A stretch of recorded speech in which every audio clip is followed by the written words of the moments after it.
Uzbekistan دنیا کا ایک ایسا ملک ہے جو چاروں طرف سے ایسے ممالک میں گھرا ہوا ہے جو خود بھی سمندر سے محروم ہے۔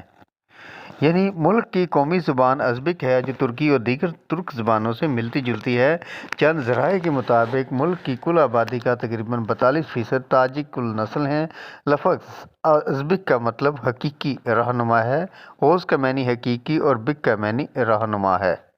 اب ہم ذرا اس کے جغرافیے پر نظر ڈالتے ہیں۔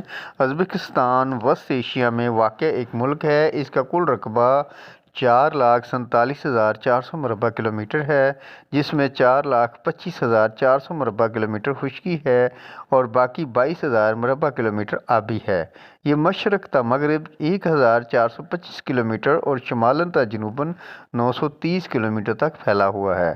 سب سے گہرا مقام سینکرینیش کلی ہے جو سطح سمندر سے 12 میٹر گہرائی میں ہے، جبکہ سب سے بلند مقام حضرت سلطان ہے جو 4,643 میٹر بلند ہے۔ اس کی سرحد جنوب مغرب میں ترکمانستان، شمال میں قازقستان، جنوب میں افغانستان اور تاجکستان اور مشرق میں کرغزستان سے ملتی ہے۔ ازبکستان کی سرحد بحیرہ ارال سے ملتی ہے جس کی طوالت 420 کلومیٹر ہے۔ ازبکستان نہ صرف وسط ایشیا کی سب سے بڑی ریاستوں میں سے ایک ہے بلکہ یہ واحد ریاست ہے جس کی سرحدیں باقی 4 ریاستوں سے ملتی ہے۔ چونکہ بحیرہ قزوین کا تعلق کسی سمندر سے نہیں ہے، لہذا ازبکستان ان 2 ملکوں میں سے ایک ہے جو مکمل طور پر زمین بند ملکوں سے گھرا ہوا ہے۔ یعنی یہ مکمل طور پر زمین بند ملک ہے جس کا کھلے سمندر سے کوئی تعلق نہیں ہے۔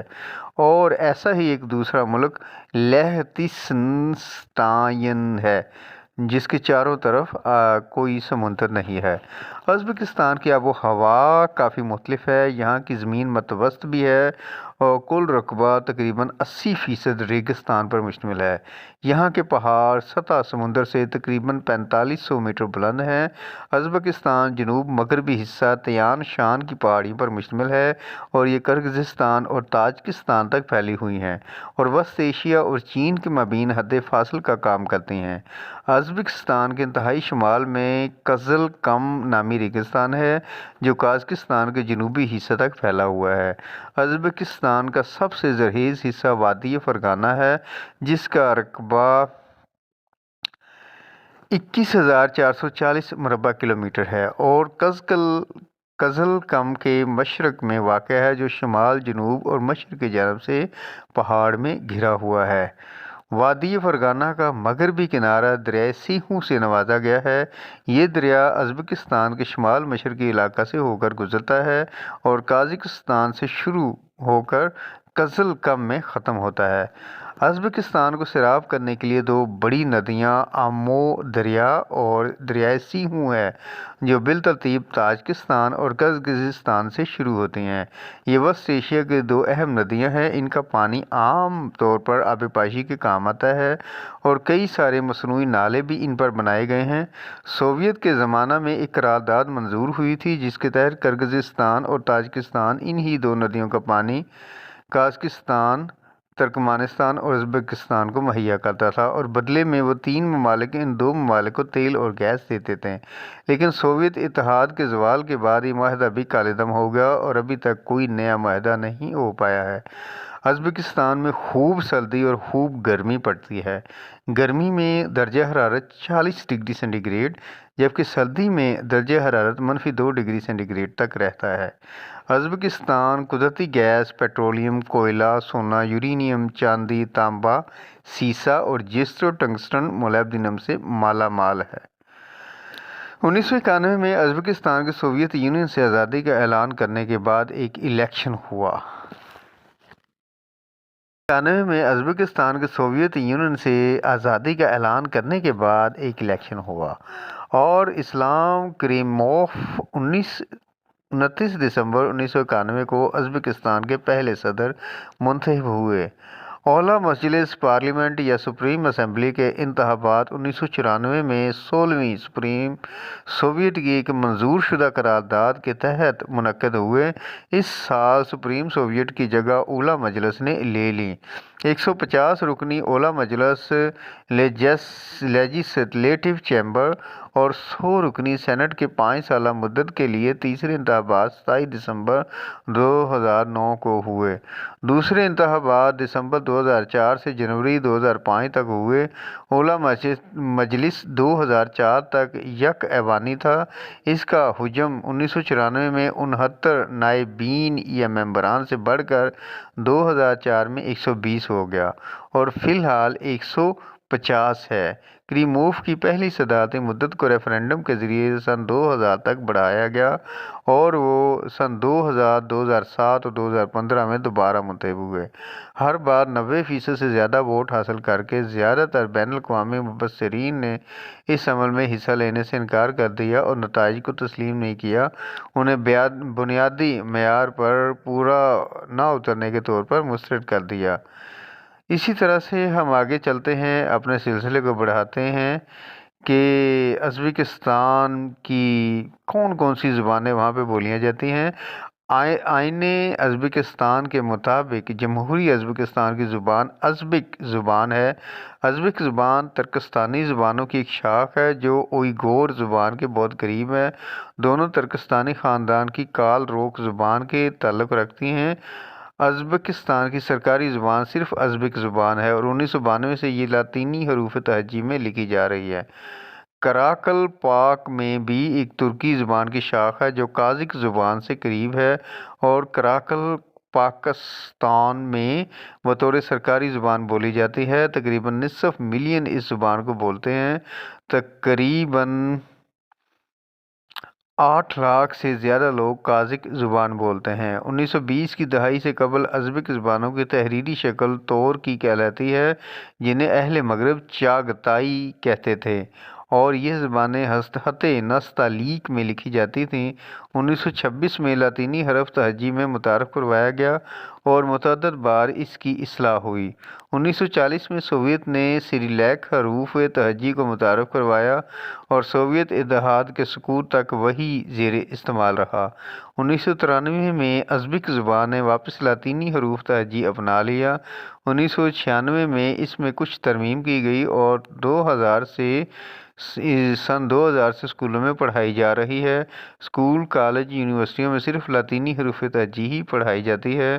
تاہم ازبکستان میں منسوخ سیریلیک رسم الخط بھی سرکاری طور پر مستعمل ہے۔ کچھ ٹی وی چینل بھی سیریلیک رسم الخط میں متون کو نشر کرتے ہیں۔ سیریلیک رسم الخط بزرگ نسل کے درمیان زیادہ مشہور ہے۔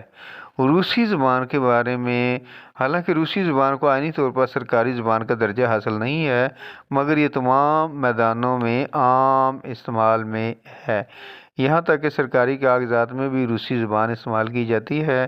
ازبک زبان کے ساتھ ساتھ روسی زبان کو بھی نوٹری دستاویزات میں زیر استعمال لانے کی اجازت ہے۔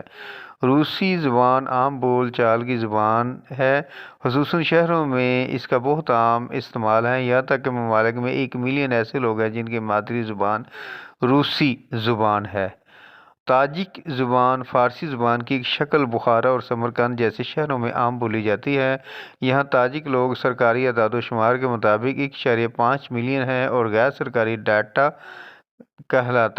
کہتا ہے کہ ان کی تعداد 8 سے 11 ملین ہے۔ تاجک زبان ان 2 شہروں کے علاوہ وادی فرغانہ کے کاسانسائی چوست ازبکستان، ریشتان ازبکستان اور ساغ ضلع جیسے علاقوں میں بولی جاتی ہے۔ اس کے علاوہ آہنگران ضلع، دریائے سیہوں کے باغستان ضلع اور شہر سبز کرشی اور کتاب ضلع میں بھی بولی جاتی ہے۔ ازبکستان کی تقریباً 10 سے 15% آبادی تاجک زبان بولتی ہے۔ قانون کے مطابق ازبکستان کی شہریت حاصل کرنے کے لیے کسی خاص زبان کا آنا ضروری نہیں ہے۔ ازبکستان میں 2004 کے اعداد و شمار کے مطابق ازبکستان میں 88% مسلمان، 9% مشرقی راسخ الاعتقاد کلیسیا اور 3% دیگر مذاہب کے ماننے والے ہیں۔ اب ہم دیکھتے ہیں کہ آزادی کے بعد ازبکستان ایک سیکولر ملک ہے اور دستور کی دفعہ 61 کے مطابق مذہبی تنظیمیں ریاست سے الگ رہیں گی اور قانون کی نظر میں سب برابر ہوں گی۔ کسی بھی مذہبی تنظیم کے کام کاج میں ریاست کی کوئی دخل اندازی نہیں ہوگی۔ 1990 کی دہائی میں سقوط سوویت کے وقت سعودی عرب اور ترکی کے متعدد مذہبی گروہ ازبکستان میں آئے اور صوفیت کی تبلیغ کی۔ اسلام ازبکستان کا سب سے بڑا مذہب ہے۔ یہاں اہل سنت کی تعداد زیادہ ہے۔ یہاں 8ویں صدی میں عربوں نے اسلام کو متعارف کروایا۔ اولاً وہ وسط ایشیا میں ترکستان کے جنوبی حصہ میں آئے اور بعد میں شمال کی جانب اپنا اثر بڑھایا۔ 14ویں صدی میں امیر تیمور نے کئی مذہبی عمارتیں اور مساجد تعمیر کروائیں، جن میں بی بی خانم مسجد بھی شامل ہے۔ اس نے احمد یوسوی کے مزار پر اپنی سب سے شاہکار عمارت بنوائی۔ احمد یوسی ایک صوفی بزرگ تھے جنہوں نے خانہ بدوشوں میں اسلام کی تبلیغ کی۔ ازبیک خان کے تبدیلی مذہب نے ازبک لوگوں کو کافی متاثر کیا اور بہت بڑی تعداد میں لوگ اسلام میں داخل ہوئے۔ ازبیک خان نے احمد یوسوی کے ایک مرید عبدالحمید کی تبلیغ پر اسلام قبول کیا۔ پھر انہوں نے طالانی اردو میں جم کر اسلام کی تبلیغ کی اور وسط ایشیا میں مبلغین کے سفیر روانہ کیے۔ سوویت اتحاد کے دور میں ماسکو نے کامیابی سے ازبک باشندوں کے ذہن میں اسلامی مذہب کو توڑ مروڑ کر پیش کیا اور ان کی نظر میں اسلام کے معنی ہی بدل گئے۔ انہوں نے وسط ایشیا میں ایک مد مقابل اسلامی ذہانت تیار کی۔ حکومت نے بھی مذہب مخالف تنظیموں کی بھرپور مدد کی اور اسلامی تحریکوں کو کچلنے میں کوئی کسر باقی نہ رکھی۔ یہی نہیں بلکہ مسلمانوں کو جبراً تبدیلی مذہب کروایا گیا۔ جوزف استالن کے عہد میں متعدد مساجد مقفل کر دی گئیں اور مسلمانوں کی ایک بڑی تعداد کو جلا وطن کر دیا گیا۔ یہ اندازہ لگایا جا رہا تھا کہ سوویت کے سقوط تک ازبکستان سے اسلام ختم ہو جائے گا اور اسلامی بنیاد پرستی ماند پڑ جائے گی، مگر یہ اندازہ اس وقت غلط ثابت ہوا جب پیو ریسرچ سینٹر کی تحقیق نے ثابت کیا کہ ملک میں 96.3% مسلمان بستے ہیں۔ اس کے علاوہ عیسائیت بھی ہے، یہودیت بھی ہے، بہائیت بھی ہے اور ہندو مت بھی ہے، بدھ مت بھی رہتے ہیں، زرتشت بھی رہتے ہیں، لا مذہبیت بھی ہے۔